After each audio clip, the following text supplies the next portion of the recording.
또 일심이문적 아이디어가 소위 인도 불교나 혹은 동아시아 불교의 어떤 맥락에서 발전할 수가 있었는지를 말씀을 드렸습니다. 어떤 점에서 이 기신론은 거기에 대한 중요한 소가 세 개가 있는데, 하나 해원, 여산 해원이었고, 정형사 해원이고, 그다음에 두 번째가 원효고, 세 번째가 법장의 소입니다.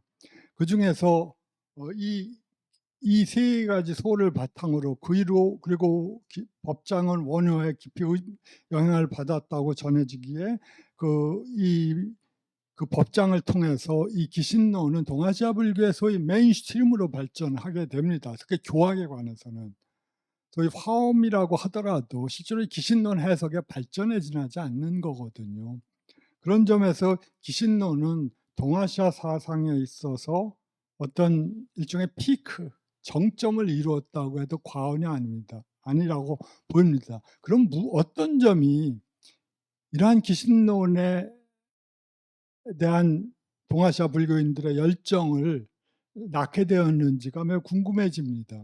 동아시아와는 달리 인도 불교에서 이 기신론이라고 하는 건 알려지지도 않았고, 또 이 기신론적 아이디어는 소위 우리가 메인스트림이라고 불려지는 아비달마나 유식 중관학파의 사상에서 거의 찾아볼 수가 없거든요. 물론 기본적으로 도차제, 수행도의 차제를 설명하는 유식이나 특히 유식에 있어서 이런 아이디어가 나오긴 하지만 그걸 독립시켜서 소위 이 심의 진여와 같은 심은 인정을 하고, 소위 알라야식도 인정을 하고 발전시켰지만, 그것들을 이러한 심의 두 가지 측면으로서 발전시킨 것은 아마 기신론에서 기신론을 효시로 하지 않을까 생각이 됩니다. 네. 자, 그런 점에서 이 기신론은 매우 동아시아에서 중요한 사상사적 의미를 갖고 있고, 원효도 역시 그 기신론을 통해서 자기의 사상을 전개했기 때문에 분명히 이 동아시아 불교에서의 기신론적 동아시아 불교를 형성하는 데 있어서 커다란 기여를 했다고 생각합니다. 뭐 제가 서울대 철학과에 있을 때 거기서 공부했던 분 중에 하나가 원어학과 학위하고, 그다음에 그 친구가 중국어를 잘하니까 중국에 가서도, 대만에 가서도 강의하고, 그다음에 같이 강독하고 원어 강독도 참여하고 많이 그랬는데, 오가나이즈도 하면서 그 사람 말을 빌면 우리나라에서의 원어에 대한 최고의 평가와는 달리 중국 불교하는 사람에서의 원어의 평가는 그냥 미들 클래스 정도로 생각한다 그러더라고요. 대만 학자들이. 아마 그것은 국경적인 개념이 들어가실 거라 생각합니다. 독창적 사상적 체계를 구축하는 데 있어서 천태지자라든가 삼론종의 길장이라든가 아니면 화엄종의 논사들이 갖고 있는 대체계에 비해서 원효는 이 기신론에 중점을 두고 사상을 구성했으니까 아무래도 그런 사상 체계 면에서는 약점이 있을 것 같은 생각은 듭니다. 그런데 또 그건 그가 활동했었던 이 신라라고 하는 무대를 벗어나서는 생각할 수가 없는 것 아니겠습니까? 그러니까 어떤 그 당시 신라 불교가 불모지였는지, 아니면 충분히 발전할 수 있는 토양은 갖춰져 있지만 나무들은 아직 작은 묘목의 단계에 불과한 그러한 것이었는지는 모르겠습니다. 아마 후자였을 거라 생각을 합니다만, 그러나 거기서 그 원효의 업적은, 저는 그 원효가 다른 대사상가들, 동아시아의 대사상가들과 견주 어떤 위치에 있는지 말할 위치는 아닙니다만은, 다만 원효의 위대함은 제가 생각하고 제가 이장희를 번역하면서 느꼈던 건데, 원효의 위대하면 그가 번역문헌, 특히 원전 번역 문헌에 대해서 치밀하게 연찬을 했던 학자라고 하는 데 있던 것 같습니다.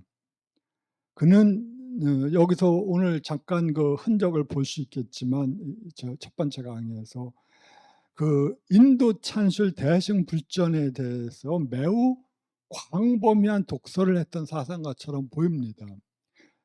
다른 사상가들은 안 그랬냐? 다른 사상가들도 마찬가지로 했습니다. 그렇지만 원효는 한문이 자기 모국어도 아니었는데 그걸 가지고 읽으면서 사유를 했고, 그러면서 그 다른 사상가들에게 볼 수 없었던 그 구유식과 신유식이라고 하는 두 면을 가지고 포섭해 나가려고 했던 것 같습니다. 다른 위대한 사상가들, 소위 법장 이전에 많은 중국의 위대한 사상가들 구유식에 초점을 맞춰왔고 자기의 사상을 전개했다는 점에서는 원효와 동일하지만 그러나 원효는 신유식에도 관심을 가졌고 이것들을 위계적으로 이해하려고 했던 것 같습니다. 계층적인 차원에서 이해하려고 했던 것 같고, 그리고 그러한 독창적인 혹은 독자적인 텍스트 리딩을 통해서 원효는 상당히 깊이 있는 인도불교 학도가 볼 때도 그다지 흠잡을 데 없는 원전 이해를 도달한 것 같습니다. 선생 없이 공부했다는 것에 비추어 볼 때 참 대단한 업적입니다. 뭐 우리나라 지금 현대불교학도 사실은 거의 뭐 그 당시 원효랑 비교해 보는 건 어떨지 모르겠지만 사정은 그렇게 좋지는 않거든요. 지금 제가 여기서 번역해둔 참고 자료로 했던 건 은정희 선생, 이걸 갖고 들어가 보시면 인터넷에서 은정희 선생의 번역이 나와 있습니다만은 역시 번역이 굉장히 어색하고 그렇습니다. 그런데 그러한 현대 학자들의 이해에 비해서도 원효는 소위 제가 육아사주론 이해를 갖고 원효를 평가해 볼 때 제법, 제법이란 말이 그거지만 적어도 산스크리트와 티베터 같은 구문적인 도움이 없이, 그리고 스승의 그 원효의 명백한 소위 말해서 교학적 스승은 그다지 보이지 않거든요. 그런데 그럼에도 불구하고 이거 혼자 독자적인 리딩을 통해서 그 대승불교의 핵심을 이해하려고 했다는 점 자체가 굉장히 위대한 시도였습니다. 중국에서는 사자상승의 전승이 있었죠. 그러니까 스승을 가지고 공부했던 위대한 전통과 원효와 같이 독자적으로 텍스트 리딩을 통해서 자기의 사상을 구축하려고 했던 것은 공력의 강도에 있어서 비교할 정도가 아닙니다. 그러니까 원효가 중국으로 갔으면 더 위대한 업적을 낼 수도 있겠죠. 그러나 그는 한국에 남아있기를 선택했고, 그리고 그 방식대로 그는 한국에서 대승불교 교학의 피크를 이루었습니다. 보여주었습니다. 매우 뛰어난 학생이라고 한 건 틀림없는 것 같습니다. 그리고 무엇보다 그의 뛰어남은 동아시아 다른 학자들도 갖고 있지 못한 문체의 유려함인 것 같습니다. 그럼 매우 멋진 문장을 남겼어요. 너무 멋지기 때문에 그 본래의 의도를 잘 이해할 정도의 멋진 문장을 구사했습니다. 그러니까 원효는 분명히 노장을 읽었고 그 다음에 위진 고문, 고체에 대해서 공부했던, 젊었을 때 훈련받았던 학자인 것 같습니다. 적어도 그런 사람을 양성해낼 정도의 신라의 교육제도라고 한다면 그 남아있는 자료는 없지만 분명히 상당한 정도의 수준이었다고 저는 생각을 합니다. 그래서 원효는 굉장히 멋진, 소위 위진 시대에 그 위진 고문이 갖고 있는 그 풍토를 흉내내서 모방해서 문자란 건 모방할 수밖에 없으니까요. 그런 걸 표현해서 이 동아시아 자기의 대승 사상을 표현하려고 했어요. 그리고 흔적들이 기신론서에 많이 남아 있습니다. 그러니까 그건 직역 형태가 아니라 매우 의역 형태로 아마 표현해야 되겠죠. 하여튼 이 두 가지면 독자적인 리딩과 그다음에 그의 멋진 문장 구사력, 이 원효를 한국의 제 첫 번째 사상가로 만들어 줬던 인물이라고 생각을 합니다. 네. 네, 그는 유부를 통해서 가장 위대했던 학자라고 저는 생각을 합니다. 네. 자, 그래서 이 강의는 기신론을 갖고 하면서 제가 일단 다운을 받고 이렇게 긁어 가지고 하면서 제 나름대로 번역은 좀 바꿨습니다. 은정희 선생 번역 저도 마음에 안 들어 가지고 주로 바꾸고 내용에 따라서 바꿨습니다. 네. 에 그러니까 네. 그게 소위 동아시아에서 사숙이라고 하는데 혼자 공부하는 혼자 공부를 했던 사람들이 갖고 있던 약점이겠죠. 네. 자. 그래서 오늘 강연할 내용은 기신론의 종체 부분하고 그다음에 그 네. 그다음에 제목을 해석한 부분까지입니다. 그다음에 문장에 의거해서 문장을 따라 번역해 가는 것은 본론 해석이니까 그건 우리가 다음 시간부터 하도록 하겠습니다. 종체, 소위 기신론의 사상적 특징이 뭐냐를 갖고 설명을 해 나가는 겁니다. 그러니까 여기서 원효가 아까 말씀대로 그 특유의 그야말로 유려한 문장을 구사해서 자기의 불교 이해를 웅변적으로 보여주고 있습니다. 자, 그래서 요 한문으로는 그거 하는데 제가 일부러 앞부분만 요 한문을 인용했던 건 이 문장 자체가 아름답고 또 위진고체의 특징을 가지고 보여주고 있기 때문에 일부러 해놨습니다. 그러니까 첫 번째로 종체를 드러냈다고 하는 말은 이것은 대승지 위체라고 하는데 이게 참 번역하기 어려운 문장입니다. 네. 이것이 열반 종유에서도 열반지 위도야로 해서 시작을 하는데 똑같은 구문에서 그것을 어떻게 할지 참 어렵거든요. 저는. 그러니까 열반지 위도야라고 할 때는 똑같이 대승 대신에 열반으로 바꾸고 지 갈치자를 놓고 위자 쓰고 채 대신에 도자 따오 할 때 도자를 집어넣은 겁니다. 보통 사람들은 열반이 도가 되문이라고 하는데 그건 교학적으로 받아들일 수가 없는 해석입니다. 열반은 과지 원인은 아니거든요. 근데 아무런 문제의식 없이 그런 식으로 번역해 놓으면 마치 그 원효가 그렇다고 노장을 읽었지만 그 노자식의 도를 궁극적인 어떠한 이법으로 했다고 한다면 거기서 도를 쓰면 안 되거든요. 불교에서의 마르가 도는 수행도입니다. 이것은 정형화된 수로예요. 누구 불교학자라고 하면 이걸 다른 용어로 쓸 수가 없습니다. 그것은 밀교학자도 마찬가지예요. 그 도를 과의 측면에서 볼 수는 있지만 해석할 수는 있지만 그러나 마르가는 수행도 원인이에요. 불도를 향해 가는 수행의 원인이 도인데 그걸 가지고 열반지 위도야를 열반이 도가 되면 그건 성립하지 않는 문장이거든요. 그러니까 여기서 도는 다른 방식으로 해석해야 됩니다. 그런데 그런 것이 그래서 똑같은 구문을 사용을 한 것 같아요. 제가 한문에는 그다지 사서준을 읽었지만 그러나 이 매우 높은 수준의 한문 이해력을 갖고 있지 않지만 적어도 불교 한문에 있어서 이 대승지 위체를 어떻게 위체를 해석할지는 모르겠지만 이것이 종체라고 하는 것은 표종체를 나타냈다고 하는 것은 그럼에도 그러나 역접부사고요. 부는 그냥 대죠. 그러나 이것은 대죠. 이것은 대승지 위체라고 하는 건데 이것이 대승이 체가됨을 번역하기가 매우 어렵거든요. 그리고 어떤 사람들은 은정희 선생 같은 표종체를 설명하면서 연부 대승지 위체 이하에 소원 공적으로 수건 공적으로 그냥 이어 내려왔습니다. 하여튼 저는 여기서 그런 번역보다는 여기서 대승이 종체를 표현했다고 하는 말은 여기서 연이라고 하는 말을 쓴 건 원어가 갖고 있는 문제의식 혹은 대승불교가 갖고 있는 문제의식 때문에 그렇습니다.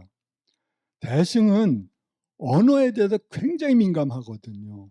만약 언어에 대해서 민감하지 않는다면 그건 대승불교도가 아닙니다. 즉 그런데 여기서 핵심적인 대승의 아이디어는 뭐냐면, 특히 원어는 이 사람은 유식과 열애장을 포함해서 혼용해서 이해했던 학자입니다. 그는 공사상이라고 하는 넓은 바탕 위에서, 대승불교의 공사상이라는 바탕 위에서 유식에 기반하고 그걸 한 걸음 더 나가서 열애장을 더 유식의 상위 체계라고 인식하면서 자기의 사상을 폈던 학자이거든요. 그런데 그 대승의 가장 핵심적인 아이디어가 뭐냐면 일체법 무자성이고 또는 이언법성이에요. 혹은 불가언설이고, 궁극적인 리얼리티는 언설로서 표현할 수 없다는 겁니다. 원어의 그것은 대승불교에 들어간 모든 학자들, 반야경 이래 대승불교의 공리예요. 이러한 긴장감을 느끼지 못한다면 대승불교가 말하고자 하는 바를 포착할 수가 없는데, 그래서 여기서 연자를 쓴 거라고 생각을 해요. 종체, 대승의 종체를 나타낼 때 어떻게 표를 하겠어요? 불가언설인데. 불가언설인 이 법성을 어떻게 드러내고 표식으로 어떤 것들을 기술할 수 있다고 감히 누가 말할 수가 있겠습니까? 그럼에도 불구하고 이 논사의 사명은 그것들을 갖고 설명해내는 거거든요. 그러니까 거기서 연이라는 말을 썼다고 저는 생각하거든요. 대승의 종체를 드러내야 하는데 기본적으로 대승이라는 것은 불가언설이다, 혹은 이언법성의 세계를 말하는 건데, 그건 우리가 유명한 유마의 침묵을 생각해 보면 충분히 이해할 수 있습니다. 그런데 어떻게 그걸 표현할 수 있느냐, 그러한 긴장관계 하에서 연자를 썼다고 생각하거든요. 그렇지만 이 대승의 종체라고 하는 것은 바로 이 대승이 이 기신론의 핵심적인 에센스다 하는 걸 보여주기 위한 거다라고 말을 하는 거죠, 원효는.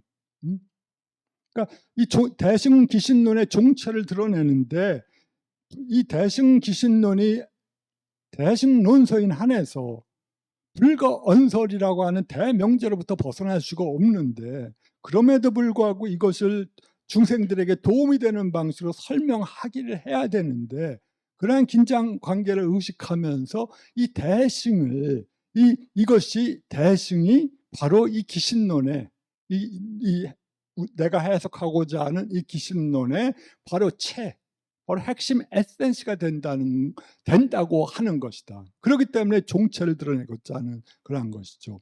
그리고 그 다음에 그 이하는 이 대승 자체가 왜 불가언설이냐 혹은 이언법성이냐, 언설을 떠났냐는 것을 그 긴장관계를 대립적으로 보여주는 거예요. 매우 아름다운 문장으로. 그것들은 이게 수건 공적하며 담이 충연하고 현지우 현지 마치 노자의 표현같이 보이고요. 기출 만상지 표하며 적지우적지 하나 유재엔 100가지 담이고 비상표야 오온불능견 기추 등등으로 해서 설명하는 겁니다. 매우 거기서 위진시대 것처럼 요 앞에 두 번째 줄에서 죄송합니다. 여기서 공적과 충연해서 현자를 가지고 설명하고, 그 다음 문적에서 적으로 다시 받는 정형식으로 A와 B를 할 때 B는 뭐고 A는 뭐다라고 하는 식의 정형적인 위진시대의 아름다운 그 고체를 공보로 사용하는 겁니다. 자, 그러면서 거기서도 이 대비적 관계와 또 그 관계에서 그러니까 끄집어낼 수 있는 아이디어를 그야말로 아름다운 문장으로 표현하고 있습니다. 여러분께 그 다음 문장에서 보여드리는 건 요건 제가 요 은정희 선생의 번역을 다시 가다듬은 건데요. 거기서 저 대승은 고요하고 적막하며 깊고 그윽하다. 깊고 또 깊지만 어찌 모든 만상지표, 표층적인 현상의 형산적 경험입니다.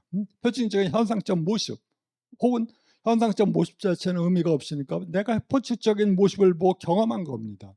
모든 표층적인 현상적 경험을 벗어났다고 할 수 있겠는가? 만약에 싱이만을 갖고 말한다면 그건 대싱이 아니고, 세속만을 갖고 말한다 해도 대싱이 아니에요. 혹은 불교가 아니라고 볼 수가 있겠습니다. 그 용수가 말하듯이, 제가 모든 위대한 논사들의 존칭은 생략하겠습니다.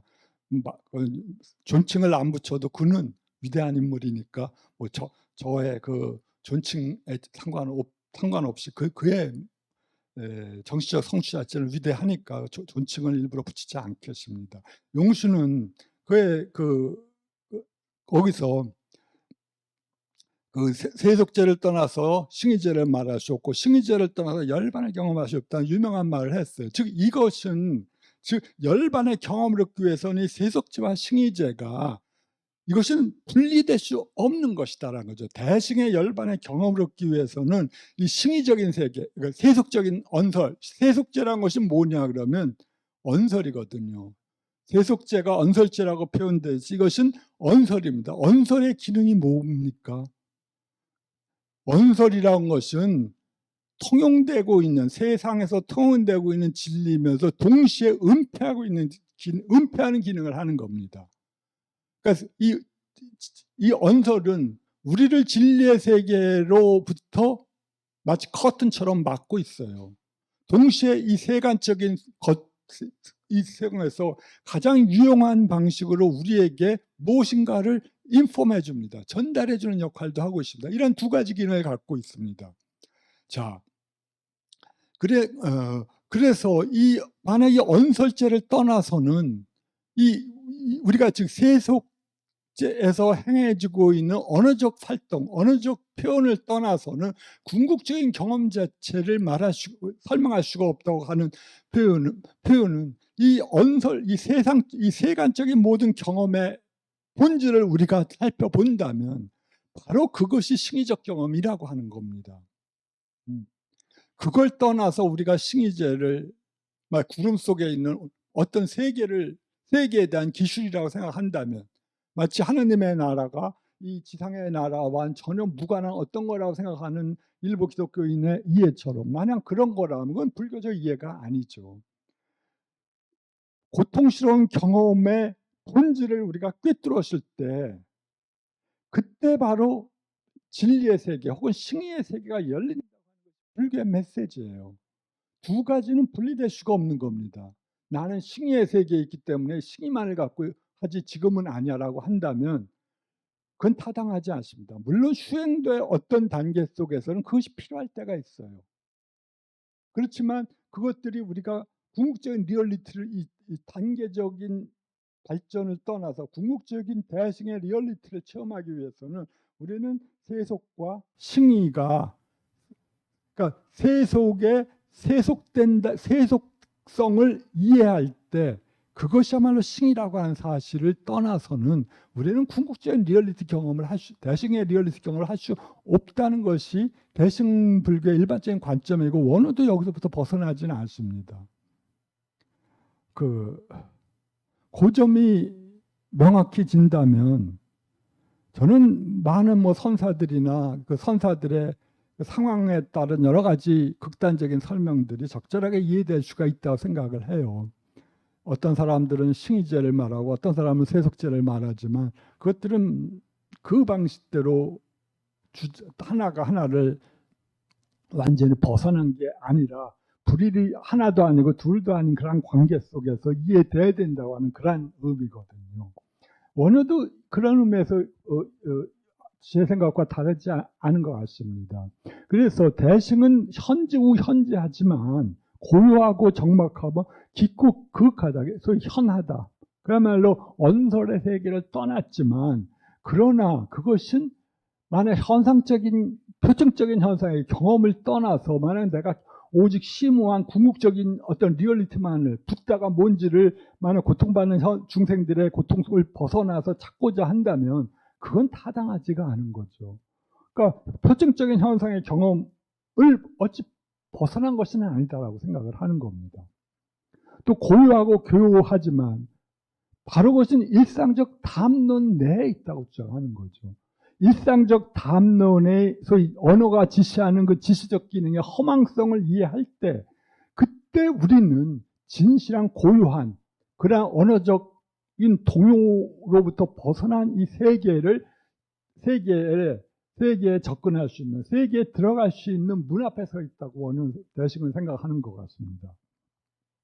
자, 그런 식의 문장을 왔다 갔다 서로 이어가면서 그래서 모든 현상적인 경험이 아니기에 오온으로 그 자체를 볼 수가 없는 거고 또 일상적 다음론을 넘어서 있기에 사변으로 즉 제9지보살에 의해 구지보살의 단계에서 증득하는 사변제 네 가지 변제에 의해서도 그러한 제9지에 도달한 보살이 중생들을 교화하기 위하여 아주 매우 유능한 언어적 표현들을 사용하는데 그러한 제9지보살의 언어적 능력으로도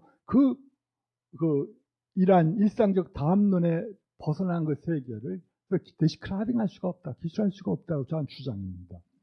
자, 누구나 다 알고 있는 거지만 원어 특징은 말씀드린 것처럼 아름다운 문장으로 표현했다는 데 있는 것 같습니다. 네.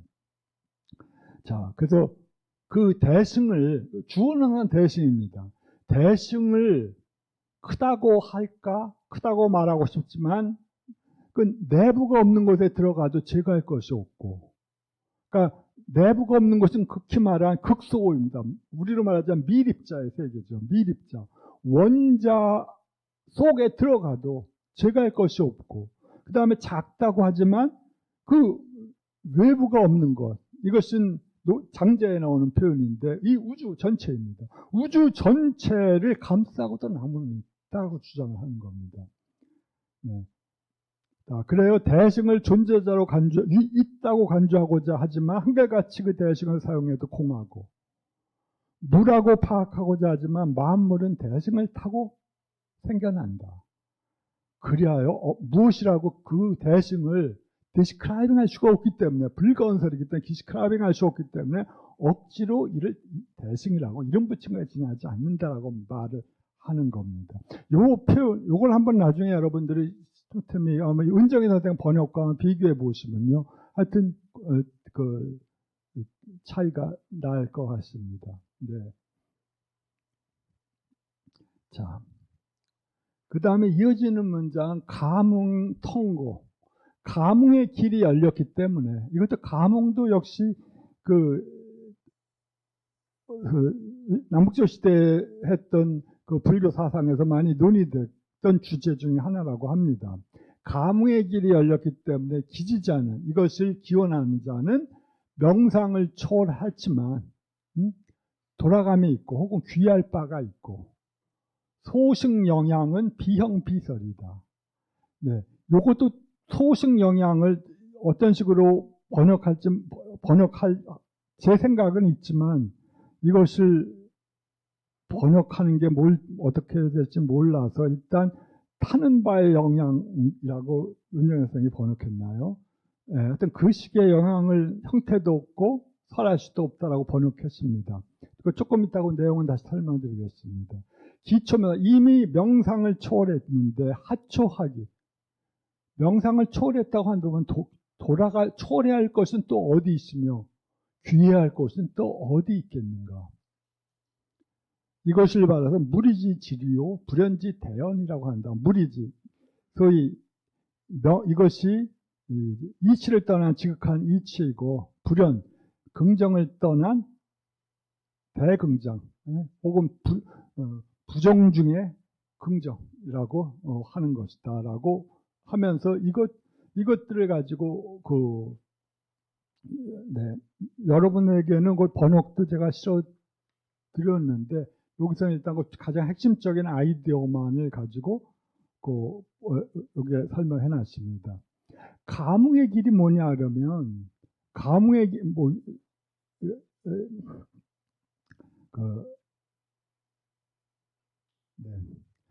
이 감흥은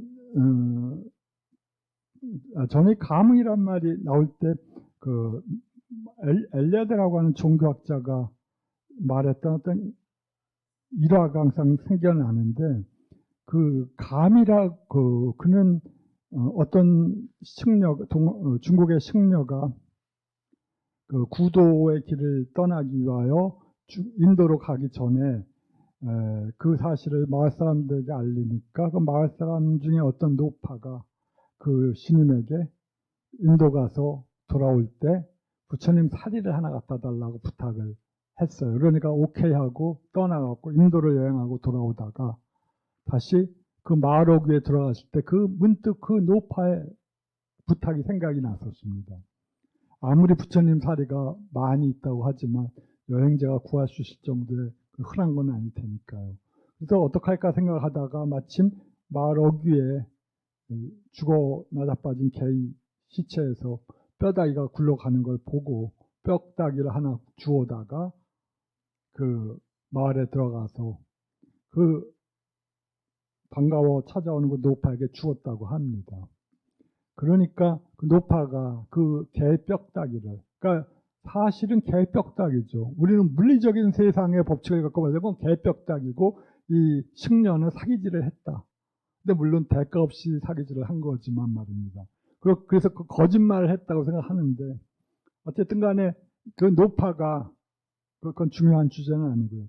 노파가 그 받은 뼈다귀를 진실로 부처님의 살이라고 생각을 했던 거예요. 그래서 그는 그 노파는 그 뼈다귀를 물로 닦고 아주 귀한 기름을 갖고 닦아서 매일 아침 그것을 공양의 대상으로 삼아 기도를 했습니다.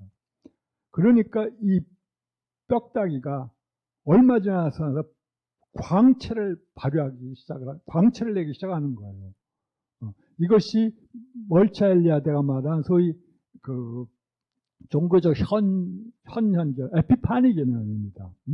이것들이 중요한 건 어떠한 대상이 아니라 그 대상을 향한 인간들의 마음이다라고 하는 걸 보여주는 거죠.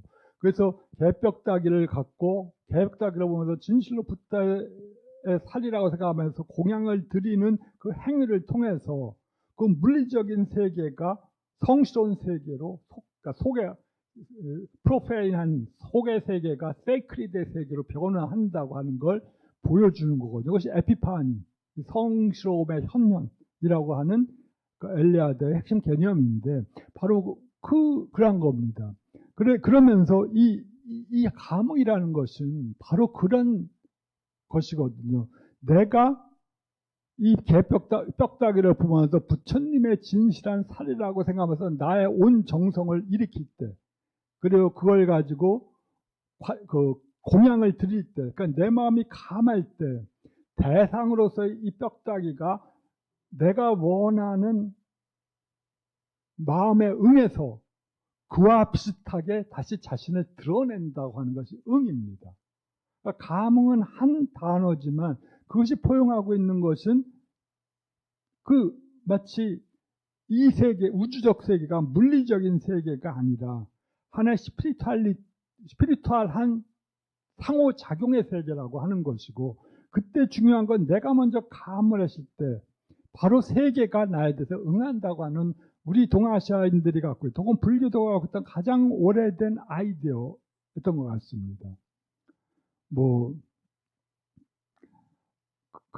그래서 이 감흥이라는 것이, 이것이 에피파니라고 하는 개념으로 설명하든 간에 아니면 아까 말씀드린 나의 정성과 그 정성에 응해서 이 대상 세계가 반응하는 것이죠. 그럼 불교뿐만 아니라 우리가 성약 세계라고 하는 고대 유학에서 나타나는 맹자에서도 소위 무성유무물이라고 하는, 맹자가 아니라 진심장에 나와 있죠. 그것이 무성인데 내 마음에 진실함이 없다면 무물, 대상은 없는 거다. 어떻게 대상이 없겠어요? 그러니까 그것으로서 나타나는 대상은 없는 거죠. 이 세계는 그러니까 내가 진실하게 대하는 만큼 이 세계는 나에게 진실하게 리액션을 한다고 하는 그런 아이디어입니다. 자, 자, 이것이 감흥의 길이 열렸다고 보통 그러는 겁니다. 그러니까 진실로 믿음을 통해서 내가 감흥의 길이 열렸기 때문에 그 기원하는 자는, 그것을 기원하는 자, 대승을 기원하는 거죠. 지자는 여기서 대승입니다. 대승을 바라는거나 혹은 대승을 기원하는 그 자는 당연히 대승의 아이들과 명상을 초월했죠. 여기서 명자는 그 어떤 그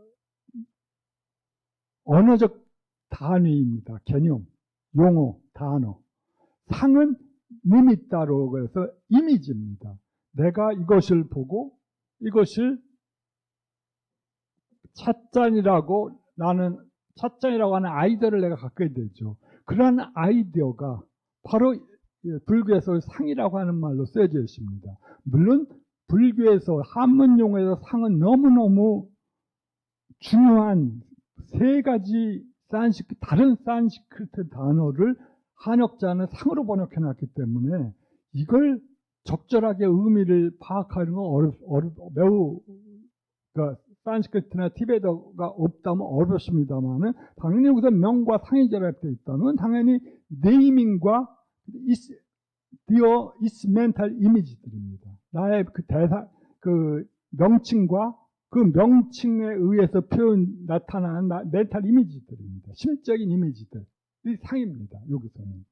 그러니까 궁극적인 리얼리티로서의 대승은 당연히 모든 종류의 네이밍과 명칭과 모든 종류의 그 네이밍에 의해서 지시되는 대상의 이미지들, 이것은 책상이다, 이것은 병이다 등등의 여러 가지 아이디어들, 상들을 당연히 넘어서 있죠. 그것들과 무관합니다. 자, 그렇지만 귀할 바고 귀할 바가 있습니다. 그래서 이게 돌아갈 바가 있다는데 그런 식의 번역이 맞을지 모르겠어요. 오히려 귀자는 우리가 사귀할 때 그 귀자가 아닌가 생각하거든요. 의지할 바가 있다. 우리가 토대로 삼을 만한 것이 있습니다. 그 명상을 초월한 어떤 것이 있다는 것이 여기서 귀자입니다. 이걸 단순히 귀자, 돌아갈 귀자라고요. 돌아갈 귀자는 죽는다는 거거든요, 사실은. 그 설문해자의 번호를 보면. 돌아갈 바에서 내가 귀할 바가 있다. 즉, 내가 토대로 삼을 만한 것이 존재한다고 주장하는 거죠.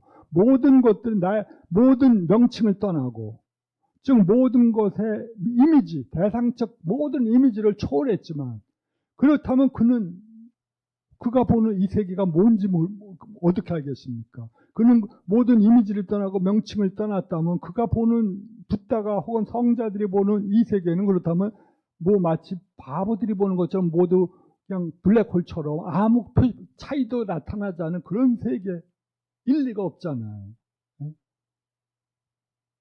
성자들은 깨달은 성자가 마치 바보처럼 어떠한 차이도 보지 못하고, 우리들이 차이를 보는 건 언어와 이미지에 의해서 차이를 보는데, 일반적으로 우리들은 그것에 의해 차이를 보는데, 만약 명상과 이미지를 초월했지만 우리가 의존할 바가 있다고 한다면 그것은 이미 무분별지를 통해서 이는 대상의 모든 이해 차이가 우리들의 의식작용에 솟아내 지나지 않는다는 사실을 이해했으면서, 그렇지만 그것을 넘어서 우리들의 정신적 활동의 토대가 되는 무엇인가가 있다는 걸 이해하는 거거든요. 이것은 어떤 점에서 중요하냐 그러면 여기서 중관과 유식이 갈라지는 점이기 때문에 중요합니다. 만약 그것을 모든 것이 공하다고 주장해버리면 마치 모든 것이 공하다고 주장해서 어떤 언설의 근거도 없다고, 모든 방식으로 완전히 언설의 근거는 없다고 생각한다면 우리가 보는 세계는 근거가 없는 세계입니다. 그렇다면 거기서는 승의 세계, 승의제의 세계에서 나타나는 어떤 건 있겠지만, 그러나 이 중생들을 위한 교화로서, 중생들에 대한 구제적 활동으로서의 근거는 없게 됩니다. 제가 생각할 때. 그렇기 때문에 두 가지 입장을 동시에 갖는 것이 매우 중요합니다. 동시에 갖지 않는다면 우리는 구제로 대승적인 수행으로부터 떨어져 나가는 겁니다. 대승이 왜 소승을 비판하냐면 한 면만을 갖고 있기 때문에 그래요. 궁극적인 리얼리티만을 보고 그것들을 실체화시켰기 때문에 실체화시켰다는 점에서 비난하는 거거든요. 그런데 만약 이 두 가지 모든 언어적 세계의 허망성을 알면서 언어적 세계의 허망함이 의거에 있는 어떤 것들의 존재성을 확인한다면 그때 우리는 어디에도 의지하지 않고 나중에 나왔지만 열반과 세속에도 윤회에도 의지하지 않는 보살행을 끝까지 추구해 나갈 에너지를 얻게 된다고 생각하는 것 같습니다. 자, 이것이 바로 초명상의 유기의 의미인 것 같고요. 그 다음에 소승영향, 비형비설. 자, 여기서 소승영향, 타는 바의 영향이라고 번역했는데, 그야말로 참은 직역이죠. 여기서 승은 대승이니까, 대승의 수행에 의해서, 대승의 수행에 톨라탄 것의 그 영향이거든요. 영자와 향자가 뭐냐 그러면, 우리말의 영향은 아닙니다. 인플루언스가 아니에요. 이 영자는 이미지거든요. 프라티 빈바. 그리고 향은 프라티 슈루트카라 그래서 메아리입니다. 이것은 무엇의 이미지냐면 소위 마야, 그 다음에 우리가 아는 물속의 달, 그 다음에 만약 금강경의 표현을 빌면 여몽환 토형과 같은 그런 것입니다. 꿈이나 그다음 마야나 아침실이나 영상, 영자 그것과 같이 그것들은 있다고도 할 수 없고 없다고도 할 수 없는 것, 즉 우리들의 일상적 의식 상태입니다. 일상적 의식 상태에서 나타난 대상적 모습일 수도 있고 일상적 의식일 수도 있습니다. 즉 우리들의 일상적으로 영위하고 있는 그리하여 거기서 나타나고 있는 대승적인 모습들, 그것이 영이고 그 다음에 그것이 마치 소리에 비유하면 영은 우리들의 시각과 관련됐고 이 향은 소리와 관련되어 있습니다. 그것들은 우리가 메아리가 울려 퍼지고 그래야 나의 귀에 들어올 때 그 메아리 자체는 다른 것에 의한 반향이지만 그래서 그것은 그것 자체가 있지도 않고 없지도 않다라고 보통 말하는데 우리들의 소위 아니비설신이라든가 우리들의 일상적 의식작용에 의해서 나타나는 그러한 현상적인 존재자들의 모습들입니다. 혹은 존재자들의 모습을 보는 자기의 멘탈 이미지일 수도 있고요. 자기의 존재자들의 이미지를 보는 자기의 심적 상태일 수도 있고요. 어쨌든 간에 이러한 대승에 의해서 타는 자가 대승에 의해서 대승을 타고 있는 자 혹은 대승 소승이니까 대승에 올라탄 자의 혹은 올라타기보다는 이러한 수행들을 걷고 있는 자의 지금 심적 이미지들입니다. 영향은 영이든 향이든 그것들은 궁극적인 측면에서 그 형태가 무엇인지 말할 수도 없고 그것이 무엇이다고 규정할 수도 없다는 겁니다. 비형병, 그것은 어떤 방식으로 어떤 모습을 가졌다고도 혹은 그것이 무엇이라고도 설명할 수 없다고 하는 겁니다. 네. 이것들은 그렇게 이해할 때 영향이 무엇인지를 정확하게 이해할 수가 있어요. 그리고 그것이 대승불교에 수행돼서 소위 금강경에 말한 사곡에 그래서 그 표현과 정형화된 표현과 동일한 겁니다. 그것들은 우리들의 일상적 의식 상태가 또 있는 것도 아니고 없는 것도 아니라는 것을 그야말로 매우 독특한 방식으로 비형비설하고 표현한 겁니다. 비리비라고 보통 이 경우 표현할 겁니다. 그것에 그 대승에 올라탄 자의 그 멘탈 이미지들은 있는 것도 아니고 없는 것도 아니다죠. 그것들이 그전 세속적인 측면에서는 있지만 공적인 측면에서는 없는 것이니까요. 자, 그리고 이렇게 명상을 초월했다면 그때 다시 하초하규리요. 돌아갈 바가 초월해야 할 바는 어디 있고 다시 의지할 바는 다시 어디 있겠는가? 라고 말합니다. 즉 우리들의 맹사, 잘못된 분별을 우리가 끊었다면 그때 그것 자체가 궁세 리얼리티라는 말을 다시 반복하는 겁니다. 이것이 바로 무리지지리요 불연지 대어이다. 그러니까 이것이 바로 이치가 없는 지극한 이치고 불연, 그렇지 않은 바에 그러한 것, 불연지 대언이다. 네.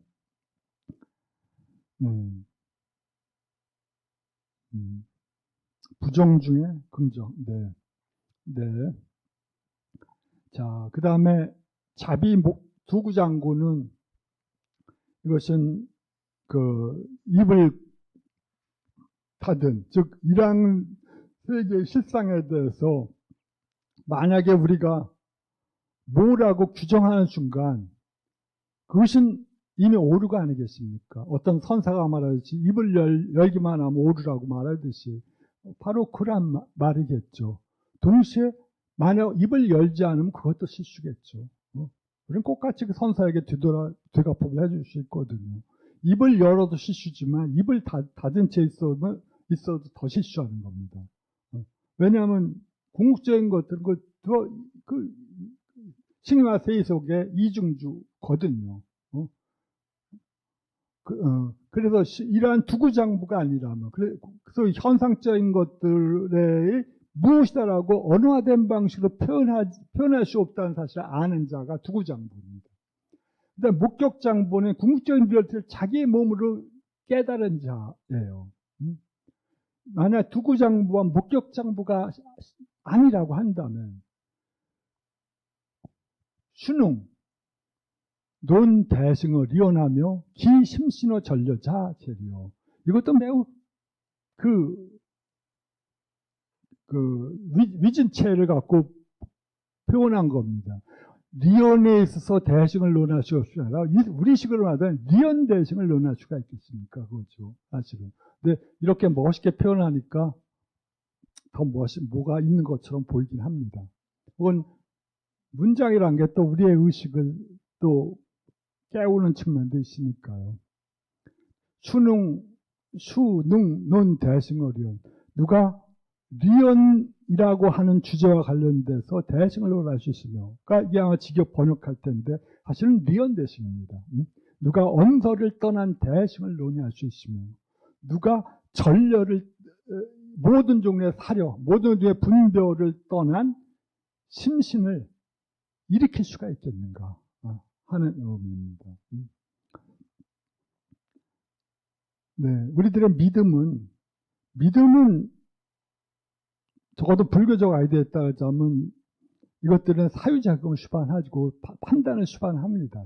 대상이 무엇인가에 대한 대상이 무엇인가에 대한 규정을 동반하거든요. 신이라고 하는 거죠. 내가 누구를 믿는다고 할 때, 그 누가 뭔지를 알아야지 믿을 거 아니겠습니까? 그거 없어. 절대자만 해도 돼. 신은 여호와는 절대자이면서 하더라도 여호와 이꼴 절대자라고 하는 걸 알고 절대자가 상대와 다르다고 하는 개념을 알아야지 믿음을 일으키니까 그 언어적 활동, 즉 사유작용을 수반한 거예요. 그 절대라고 하는 절대자라고 하는 것이 이치에 맞느냐 안 맞느냐는 일단 열애로 하더라도 일단 그 믿음이라고 하는 것은 우리들의 암 그 자체와는 달리 우리들의 지식의 맥락, 이해의 맥락이고 따라서 사유를 포함하고 있거든요. 그렇지만 이 기신론 할 때, 심신을 일으킨다고 할 때 그 기신은 즉 단순한 믿음이 아니라 전려, 모든 분별 망상을 그친 데에서 일어나는 기신이라고 하는 겁니다.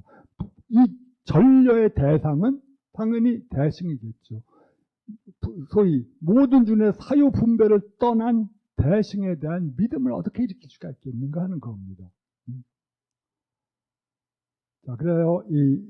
따라서 그이 때문에 이 마명보살이 이것은 기신론의 저자로 간주된 인물이고, 소위 인도에서 이분은 기원후 1세기경에 뛰어난 설제 유부의 사상가, 논사였고, 또 뛰어난 시인이었고, 불소행찬이라고 하는 매우 아름다운 불교 시를 저작해서 아주 산스크리트로 남아있는 시인이기도 합니다.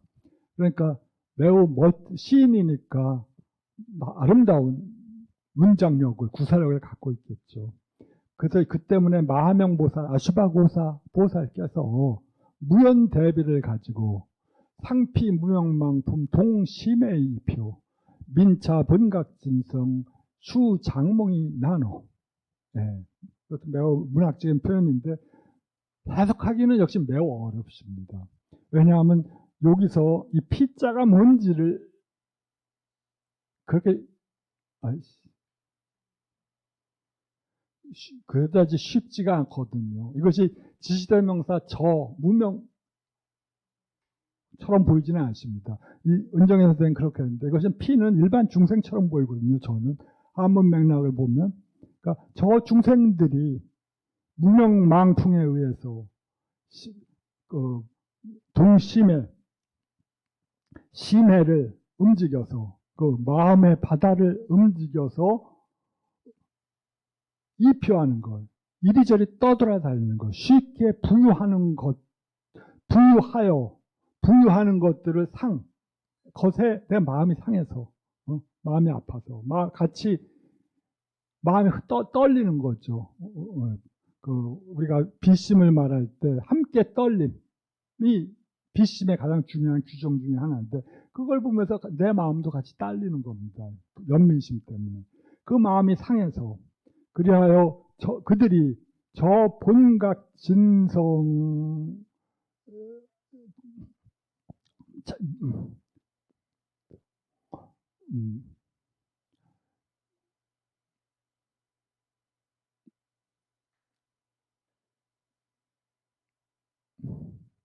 그 수장모의 비록 깊은 오랫동안의 꿈을 꾸면서 저 본각지성을 나눠하지,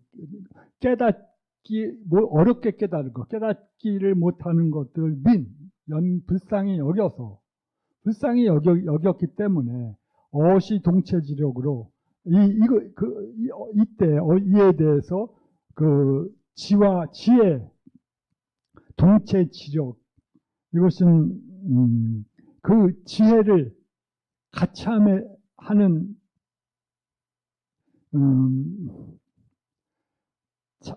지혜를 같이 함에 있어서 동체지력으로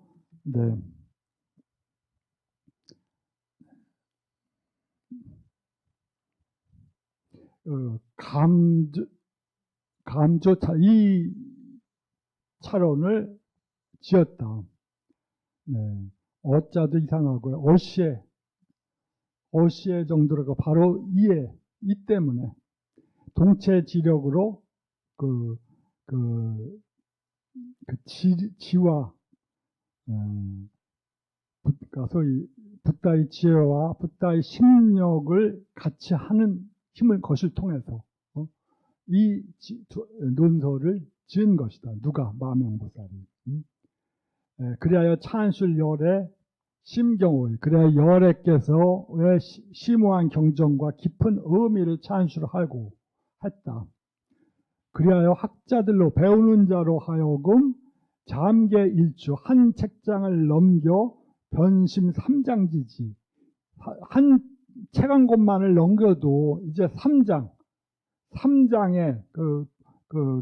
경률론 3장의 그 의치를, 붓다께서 설하신 그 의치를 두루 탐구할 수 있도록 하고, 도자, 수행자로 하여금, 앞에서는 학자고 뒤에서는 수행자로 하여금 모든 인식 대상으로부터 떠나서 모든 인식 대상을 그치고 일심지원으로 되돌이키게 하고자 합니다. 욕사. 하고자 합니다. 그러니까 이 책에 지은 목적을 맨 마지막에 다시 말한 겁니다. 자.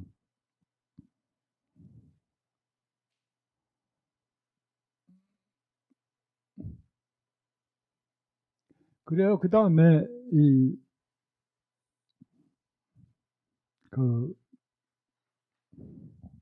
네.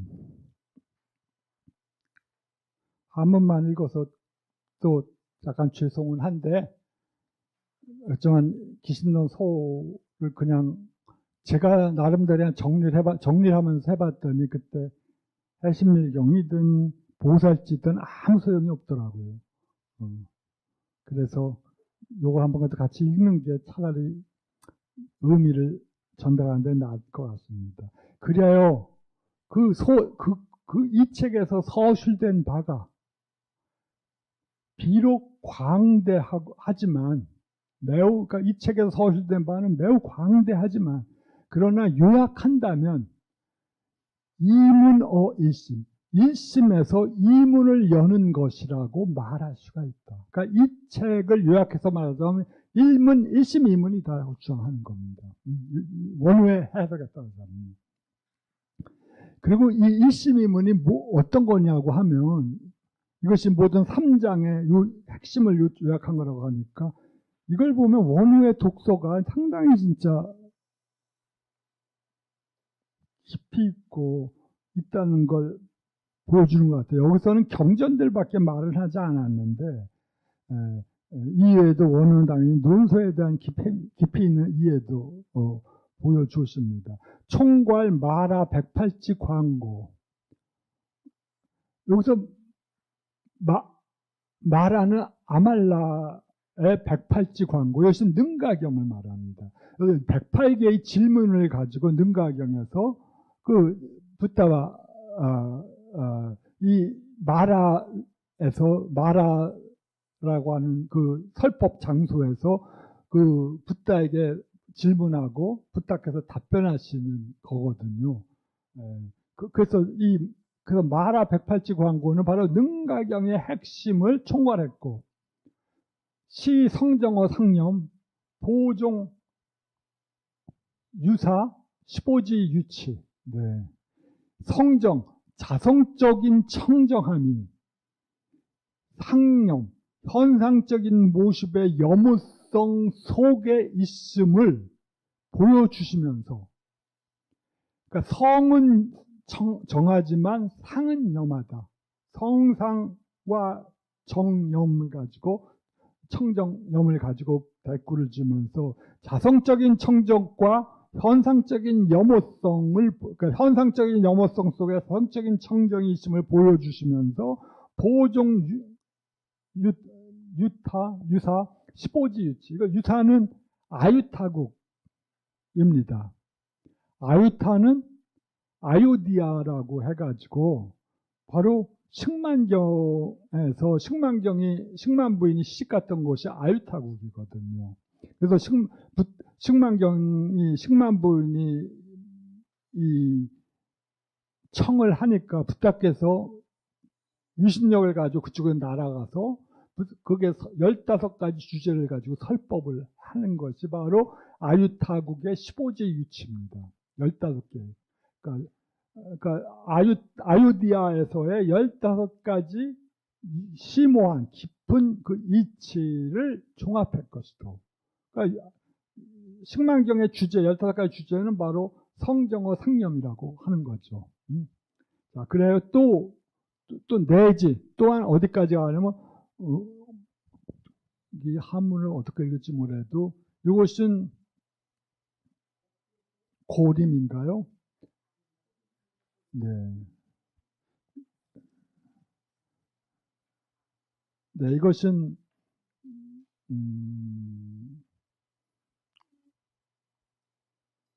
그건 사라상슈에서, 우리는 사라상님이라고 보는데, 그 사라상님에서 부처님께서 열반하시지 않았습니까? 그것을 우리들이 그냥 쌍님이라고 하는데, 요런 말로도 쓰는가 봐요. 그래서 거기서 그러니까 열반경의 대식열반경의 일미의 에센스. 그러니까 대식열반경의 주제가 일미라고 이 원어는 한마디로 요약한 것이고, 취산 무의지 취는 당연히 영취산의 법화경이겠죠. 영취산에서의 무의지, 아드바야, 불의의, 무의의 그 의치를 또 총괄한 것이겠죠. 또 금고경과 동성경에서, 이것은 유명한 대승경전인데, 저도 이 두 경우는 아직 보지도 못했는데요. 여기서 삼신, 붓다의 삼신설이 특히 동성경에서 주제가 되어가고 설명되어 있으니까 요즘 매우 발전된 육아행파의 아이디어를 전제하는 것 같습니다. 그래서 금고경과 동성경에서, 금강림왕과 대승동성경에서의 붓다의 삼신설의 삼신이라고 하는 그 완전한 과보를 총괄했고, 또 화엄, 영락, 사계지 시민, 화엄경과 영락경에서 사계, 네 가지 단계라고 하는 깊은 원인입니다. 네 가지 단계는 우리가 화엄을 보통 신주, 행, 회양, 십신, 십주, 신주, 행, 회양, 지 해서 네 단계로 나누죠. 그 다음에 51과 52에서 등강, 묘각으로 나누었고, 총 52위로 52단계로 배열을 하는데, 그 중에서 커다란 네 가지 주제, 앞에 신자를 십신의 단계를 빼고 네 가지 단계를 4개로 표현한 겁니다. 그러니까 특히 이것은 수행도죠. 그러니까 이 원효는 그러니까 화엄 영락을 수행도 체계라고 보는 겁니다. 궁극적인 리얼리티를 설명했다고 보지 않고 수행도를 설명하는 것이라고 보는 거예요. 거기서 그러니까 4개, 네 가지 수행도의 단계들이라고 하는 소위 깨달음을 획득할 수 있는 원인입니다. 심오한 원인. 그 다음에 대품경과 대집경에서의 매우 광탕한, 뭐라고 해야 되나. 크고 넓고 홍탕한, 매우 그냥 광대하고, 그야말로 거릴 길도 없는 지극한 수행도를 설했고, 일장월장에서 비밀스러운 현문을 또한 포괄했다. 이걸 다 읽은 것 같은데요. 그러니까 대단한 독서인 것 같습니다.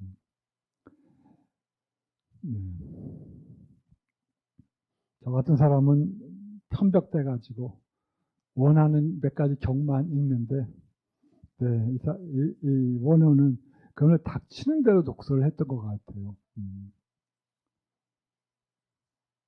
그래서 최병훈 선생님이 그때 강연하실 때 이 원효가 그야말로 우리가 환경유사학을 보면 화엄경에서 절필을 하고, 화엄경에서 절필을 한 다음에 그 다음에 중생들을 구제하기 위하여 마을마다 돌아다니면서 염불행을 가르쳤다고 하는데, 그래서 모르겠습니다. 이러한 대학자가 그런 시간이 있었는지. 뭐 하여튼 역사는 기록이니까, 그 기록도 뭐 역사자의 기록 나름이겠죠. 그렇지만 하여튼 이러한 등류의 모든 여러 가지 경전들의 핵심을 이리관지하는 것. 핵심을 이리관지하는 것. 이거야말로 진짜 한문이 아니라 우리말이죠. 한문식의 이런 표현이 있을지 모르겠다. 이러한 여러 가지 이러한 등의 여러 가지 중전의 관심을 이리 관지하는 것은 하나로 꿰뚫는 것은 오직 이 논설일 뿐이다. 그러므로 이 기신론의 문장에서 말하듯이 위욕 총섭 열의 광대 심법 무변지 의고 응설처럼 그러므로 이 논설은 다음과 같이 말했다. 그 열애의 광대하고 심오한 무변 법과 그 무변한 의미를 위욕, 충서 모두 포괄하기 위하여 이 논을 설했다라고 말한 것이다. 그것이 바로 이런 식으로 원어는 이 기신론이 이 모든 대신경전의 에센스, 핵심을 관통하고 있다고 주장을 하면서 이 이론의 의치가 이미 이와 같은데 이와 같다.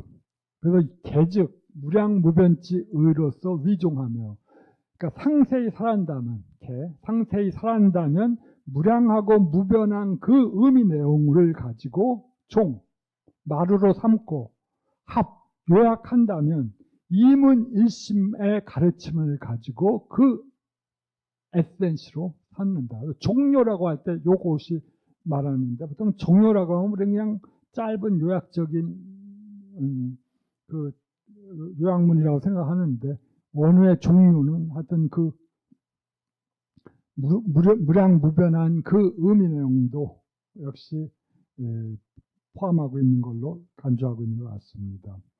자, 그래요. 이 텍스트에 대한 칭찬이죠. 그 1심 2문에서 이문진의 이문이라고 하는 것은 1심은 중생심이고 2문은 나중에 나오지만 진여문과 생멸문입니다.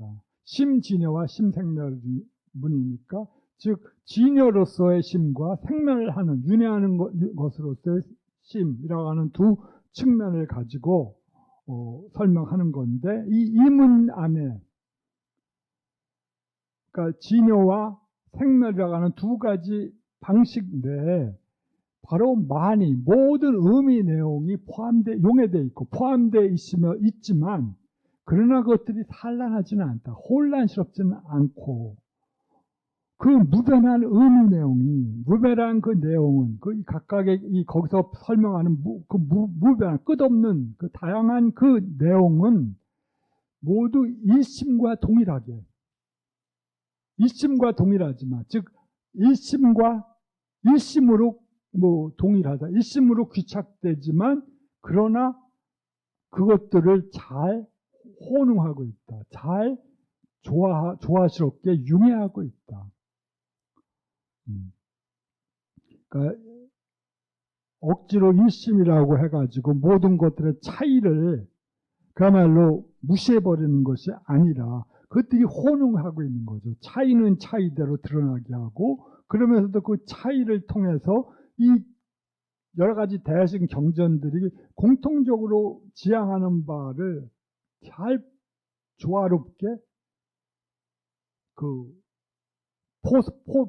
융합하고 있다 하는 것 같습니다. 따라서 시로 그런 의미로 그렇기 때문에 개합이 자주하며 그 개합은 개는 상세하게 말하는 거고 합은 요약입니다. 그러니까 포괄적인 설명과 요약적인 설명에서 자유롭고 긍정과 부정에서 걸림이 없으며 그래야 상세히 설명하되 번잡스럽지 않고 요약하되 협소하지 않는다. 긍정하되 어떤 것도 인지 대상으로 삼지 않고 득자가 매우 어려운다는데 보통 수행론적인 면에서는 우팔라브디, 아누팔라브디로 생각한다면 긍정하되 어떤 것들을 다시 그의 인지 내용으로서 실체화시키지 않는다는 겁니다. 그리고 부정하되 어떤 것도 완전히 소멸시키지는 않는 것이다. 그렇기 때문에 이것이야말로 마명보살의 매우 신기한 뛰어난 테크닉이며 바로 기신이라고 대승에 대한 믿음을 일으키는 바로 그 핵심이 되는 것이다. 그래서 종체를 저가 설명하는 거죠. 기신의 종체를 설명하는 겁니다. 자, 그래야 이것은 그렇지만 그 다음에는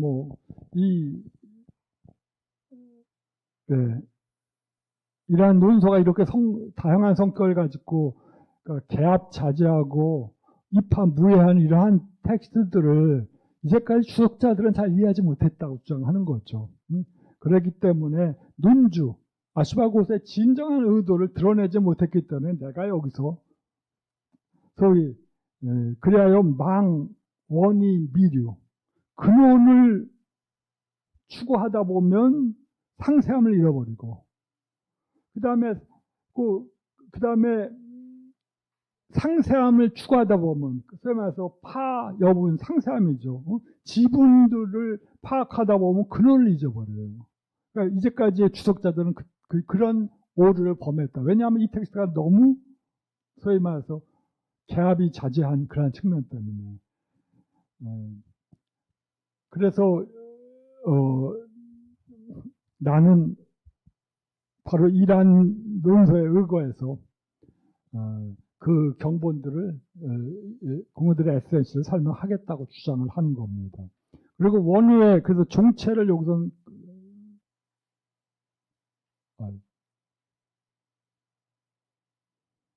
설명하는 걸 끝냈습니다. 자, 여기까지가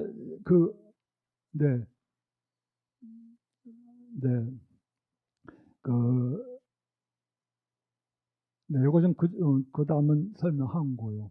이것이 바로 종체, 세 가지 주제인데 첫 번째가 종체를 설명하는 거고 여러분 앞에 보시면 바로 제1이 종체고 제2가 차, 석, 제명.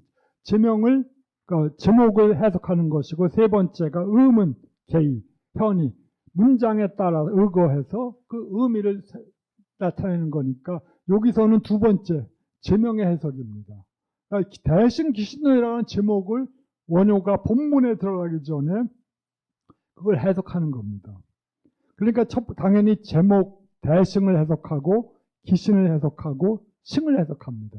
이건 그 대승은 여기서 원효가 자기의 독서력을 그야말로 데몬스트레이션 합니다.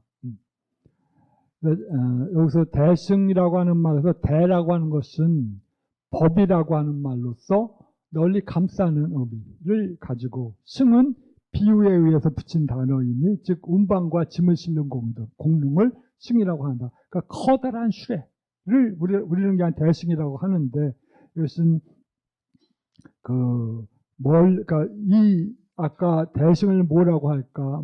있다고 할 수도 없고 작다고 할 수도 없고 크다고 할 수도 없고 있다고 할 수도 없고 없다고도 할 수 있다고 원효가 종체문에서 설명을 하면서 했던데 그것들을 구체적으로 다시금 설명을 하면서 이 대자, 승자를 문자적 의미로 먼저 해석을 하고 그렇지만 구별하자고 하면은 두 가지 방식이 있는데 하나는 경전에 의해 설명하고 두 번째는 논서에 의해 설명하겠다 하면서 경전에 의한 설명은 허공장경을 광대하게 인용해서 설명합니다.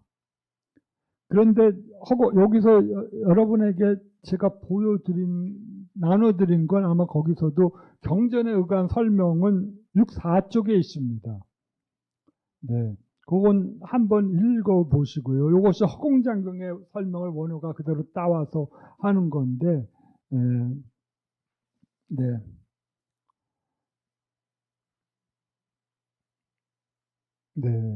허공이 광대하여 모든 중생을 받아들이는 것과 비슷하기 때문에 그 성문 벽지불과 함께하지 않기 때문에 대승이라고 한다고 하면서 나머지 승자를 우리가 여러 가지 각각의 수레를 구성하는 부품들을 수행도의 각각의 요소와 비교해서 이 설명을 하고 있습니다.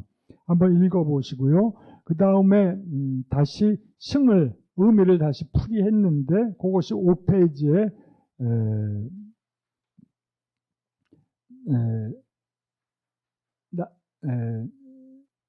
나와 있습니다. 여기서는 다시 이 승은 제가 조금 다시 풀었는데요. 이 승이라고 하는 것, 대승에서의 승자는 모든 붓다가 받아들이는 것, 네, 네. 혹은 이 모든 붓다에 의해서 인정된 것이며 성문과 벽지불이 또한 본 것이고 모든 보살이 탈 것이며 그 다음에 지석과 범천과 세상을 보호하는 사천왕들이 예경해야 될 것이고 모든 중생들이 공양해야 할 것이고 지혜로운 자가 찬탄해야 할 것이며 모든 세상 사람들이 귀해야 될 바이다. 그리고 모든 마라가 파괴할 수 없는 것이고 모든 비불교도들이 측량할 수, 계측할 수가 없는 것이고 모든 세상의 지혜는 이가 경쟁할 수 없는 거다라고 하였다. 그래야 이것들을 대신을 나타냈다고 하는 말도 역시 허공장경에서의 인용으로도 설명하고 있습니다. 그 다음에 논소에 의한 설명에서 이것들을 두 가지 논소에 의해 설명을 합니다. 보통 여기서 경전의 설명을 보았지만 그야말로 매우 포괄적이고 구체화되지 않은 설명이지 않습니까? 왜냐하면 우리가 4페이지에서 보듯이 슈행도는 초기불교 슈행도에는 이런 게 없나요? 다 있거든요.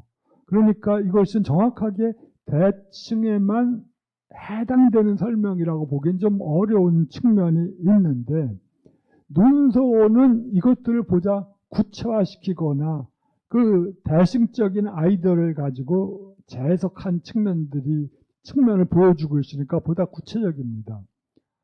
이 논소에 의거했던 설명에서도 7종과 3종이 있는데 이 3종은 세 가지 대의미를 설정하는 것으로서 나중에 다시 설명하겠다고 원어는 설명을 뒤로 미루고 7종의 대설명들을 가지고 말합니다. 여기서는 7종의 대를 전부 유가행파의 문헌을 가지고 설명을 합니다. 그러니까 그러니까 유식사상에 대한 원효의 의존성 혹은 원효가 유식사상의 교학적 지식을 의존하고 있다는 것은 부정할 수가 없는 것 같아요. 이 대법론은 소위 아상가 무착보살이 지은 책이라고 알려지고 있고 지금 산스크리트와 한역으로 다 남아 있습니다. 티벳용으로 남아 있고 여기서 7종의 대를 설명하는데 7종의 사실은 마하트미아거든요. 위대성.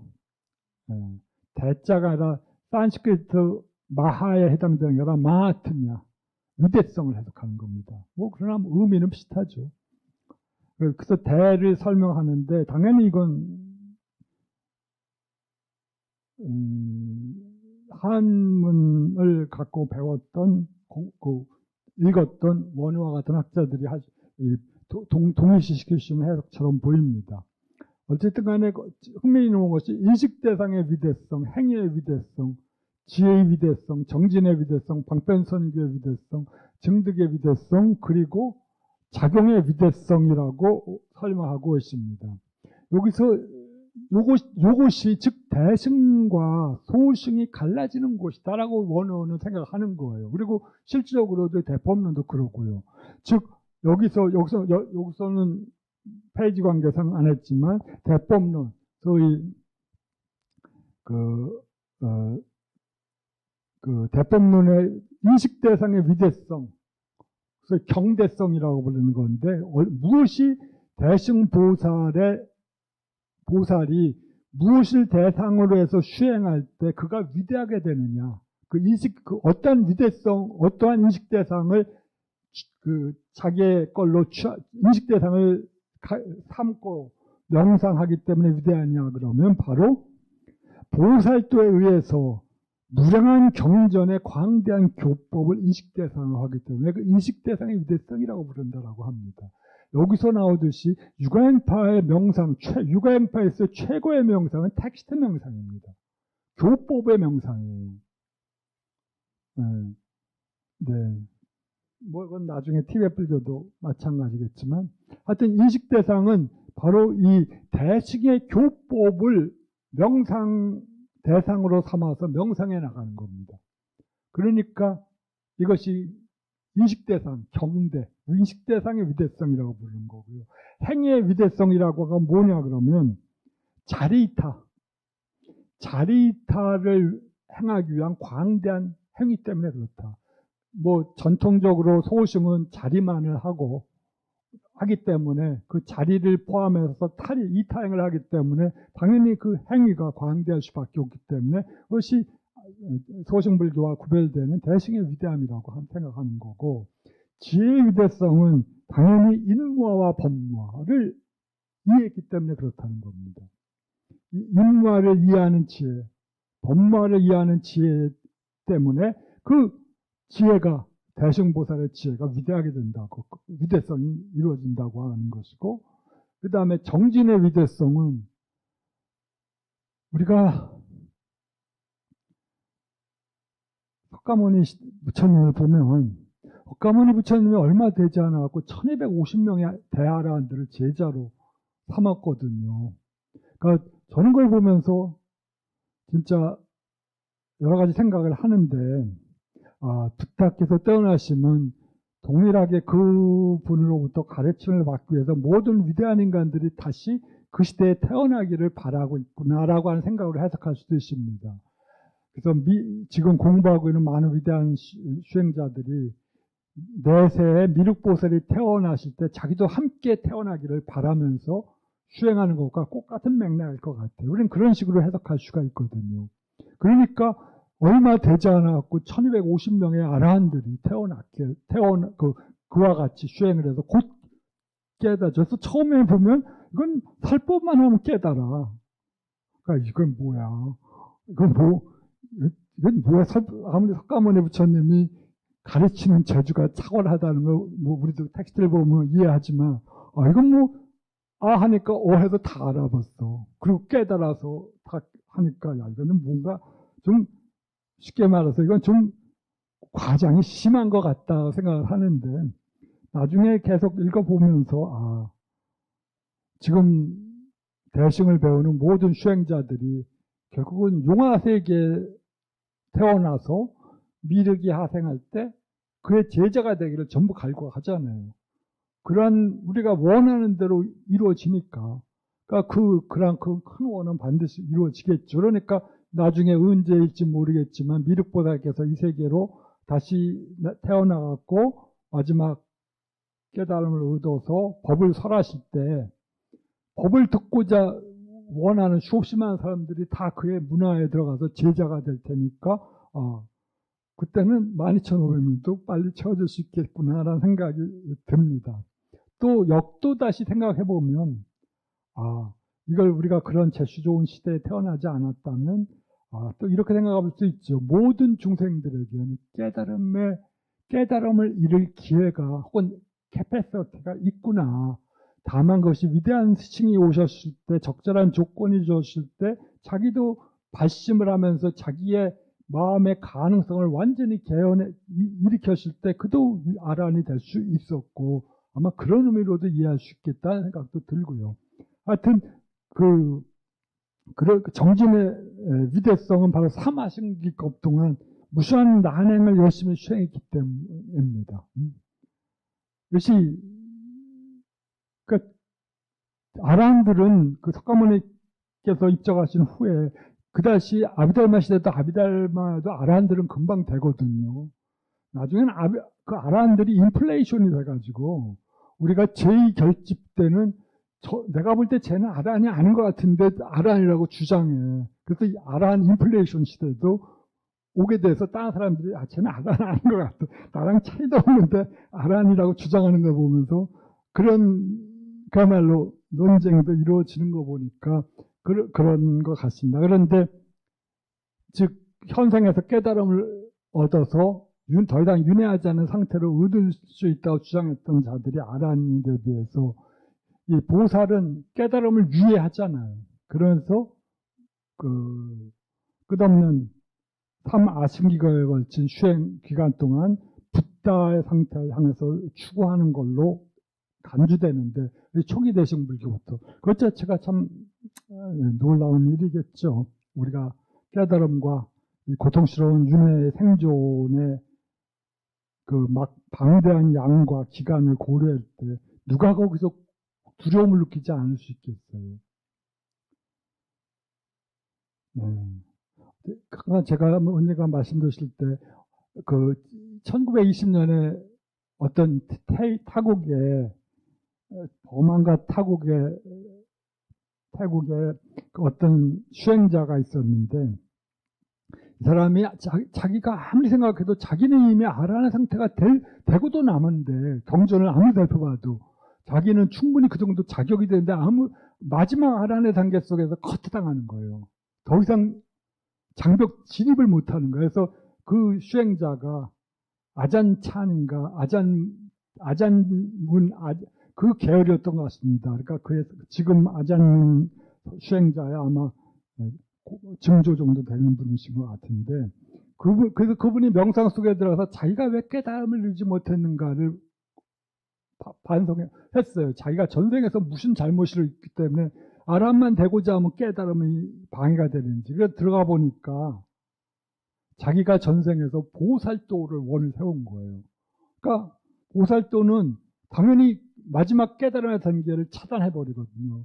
거기서 이 세계를 무상고공무아라고 완전히 깨닫고 그러한 상태를 마음속에서 실현시킨다면 이 세상에 대한 정남이가 하나도 덕남이가 떨어질 테니까 다시 윤회하지 않지 않겠습니까? 그러니까 이 아잔 그 스승은 나는 일체 중생을 구하겠다. 따라서 마지막 깨달음을 나는 끝까지 유보하겠다. 라는 보살행의 원을 세운 거예요. 그러니까 자기의 원 때문에 자기가 아란이 되는 걸 그 원이 계속 막고 있는 거죠. 보살원이. 그러니까 그 아잔 찬인가 그 사람이 됐다. 나는 더 이상 이 윤회 세계 속에 남아있고 싶지 않다. 라고 하면서 보살행으로부터 물러나거든요. 그리고 다시 아라한의 원을 세웁니다. 그러니까 그 다음에 바로 얼마 되지 않고 아라한이 되었다고 하는 자전적인 기록이 나와 있거든요. 저는 매우 인상적이었어요. 근데 그것이 바로 정진 357 동안의 정진 난행입니다. 방편성계 위대성은 바로 우리가 말한 생사열반 상공화의 아이디어가 더 위대하다고 하는 거고, 증득의 위대성은 바로 우리가 붓다의 심력이라든가 18불공포가 같은 그 위대한 붓다의 속성들은 아라한들이 절대 가질 수 없는 거다라고 해서 증득의 위대성. 마지막 작용의 위대성은 붓다가 행하시는 작용의 위대성, 업의 불업들, 붓다의 행위의 위대성입니다. 그것은 즉 열애께서 일체 중생들을 위해서 보리를 성취하고 광대한 붓다의 작용들을 건립함을 보여주겠다는 한 것으로서 이것이 바로 대승의 보살도가 다른 두 가지 승과 다른 것이다라는 걸 좀 설명하고 있는 겁니다. 네. 그 다음에 현양성계론에서의 차이는 똑같이 7종은 다시 약간 다른데, 법은 우리가 말하는 대승법은 똑같고요. 발심이 여기서 들어갑니다. 발심하는 것이 위대함이 드러나죠. 발심 자체가 상고보리 하와 중생인데 그것 자체가 이미 자기만을 위한 깨달음이라고 하는 것과는 다르다 그걸 말했고, 승의 위대성은 것은 우리들 강력한 의욕작용을 믿음을 일으켜가지고 승해행지부터 시작해서 승해행지 같은 그러한 방식으로 상승하는 그런 수행도의 단계고요. 의향은 깊은 의향을 갖고 있고, 자량은 거의 복덕과 지혜의 두 가지 자량을 갖췄다는 거고, 시기의 위대성은 그 적절한 시기에 그 가르침을 설명할 수 있는 위대성이고, 완성의 위대성은 바로 이랑은 모든 붓다의 속성들을 완성시킬 수 있다는 위대성인데, 하여튼 이 대법론이나 현양상조론에서 특히 대법론의 설명들이 보다 더 그 위대성을, 보살의 위대성, 대승의 수행의 위대성과 인식의 위대성을 보여주는 것처럼 보입니다. 그 다음에 대승 기신론에서 기신이라고 하는 의미를 설명했고요. 이것들은 단순합니다. 이 귀신론의 문장에 의해서 중생의 믿음을 일으키기 때문에 귀신이라고 말했다. 여기서 신이라고 하는 것은 확정적이라고 여기는 것으로서 이치가 실제로 존재한다고 믿고 닦아서 수행해서 얻을 수 있다고 믿고 닦아서 얻을 때 무량한 공덕이 있다고 믿는 것. 이 바로 귀신이고요. 그 다음에 그것들 각기 원어는 각기 최대, 상대, 용대로 나눠서 설명을 합니다. 그러니까 이치가 실제로 있다고 믿으면서 있는 것이란 최대를 믿는 것. 그 다음에 닦아서 얻을 수 있다고 하는 것은 상대, 붓다의 모습, 상의 위대성을 믿는 것이고, 그 다음에 용대라고 하는 것은 무한한 공덕의 작용이 가능하다고 하는 것을 믿는 것이고, 이렇게 믿을 때 우리는 마침내 불법에 들어가서 모든 공덕을 산출하고, 마경에서 벗어나 위도없는 수행도를 이룰 수 있다고 하면서요. 마지막으로 논해, 대승 기신론에서 논해 해석이, 이것들은 논소라고 하는 것은, 즉, 모범이 될 만한 문장들을 확실히 유지하여 규정하고, 또 심오한 법상의들의 판별을 설명하는 것이니, 이 문장들의 규정과 법상의 도리의 판명에 의해서 논이라고 부른다. 네, 다른 은정희 선생의 번역은 하여튼 나중에 한번 참조해서 보십시오. 하여튼 이렇게 하여 원효는 그 문장, 대승기신론 문장에 들어가서 문장 각각의 단어들을 설명하는 방식에 들어가기 전에 먼저 대승의 대승 자체가 무엇인지, 그리고 이것들의 그 종체가, 이 기신론 자체의 종체가, 그 설명하고자 하는 에센스가 무엇이든지, 혹은 기본적인 스트럭처가 무엇이든지를 설명하는데 많이 치중하고 있습니다. 나머지 제명은 간단한 것이고요. 자, 이걸로써 그 원효의 기신론 제1강을 마치고, 두 번째부터도 마찬가지로 한문은 필요한 경우에만 제시하고요.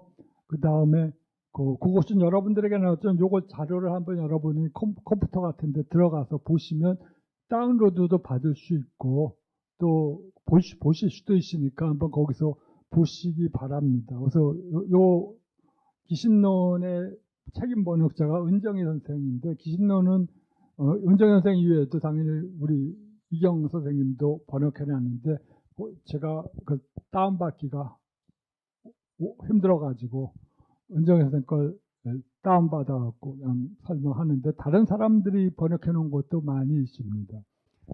그러나 말씀드렸듯이 주제는 이러한 인도불교의 관점에서 이것들을 텍스트를 보자는 거니까요. 그렇게 봤을 때 오히려 기신론이 보다 더 잘 보일 수도 있으니까 그런 식으로 접근하도록 하겠습니다. 네.